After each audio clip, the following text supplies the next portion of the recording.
Up next in our program power rankings, ranking teams from least likely to most likely to be able to compete for a national title in the 2025 season.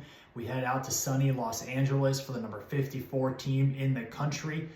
Coming in with a score of 62.36, it is the Southern California Trojans. For Regime Plus, you have to give this team a 1 out of 1 with Lincoln Riley. Jordan Maivia is back. He is going to be a nice little change of pace from Miller Moss, I think, and a little bit more of the skill set that Lincoln Riley likes to use. So I think he's a great fit for their offense. They lost a ton of production, though, number 92 in the country in returning production.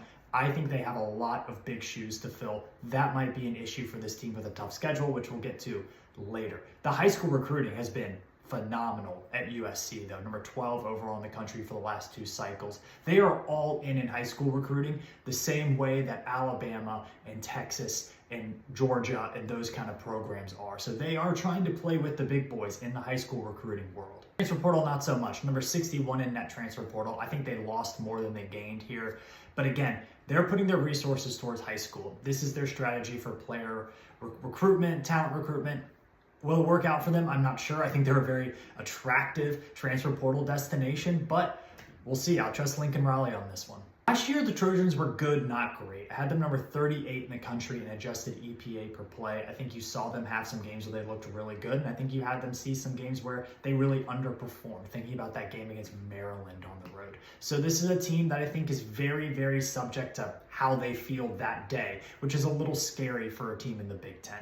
The market has them at number 31 in the country. I think that's pretty good from a betting perspective because not only are they a power conference team and they're a very big brand, but there is a lot of talent on this team. So if the pieces do fall correctly for USC, they very well could make the college football playoff. But it's a really tough schedule, number 118 in strength of schedule, with number 1 being the easiest. They do have a lot of really tough road trips, which makes it really hard for me to have a lot of faith in this team. They have to go at Illinois, at Nebraska, at Oregon. It's going to be a tough road stretch.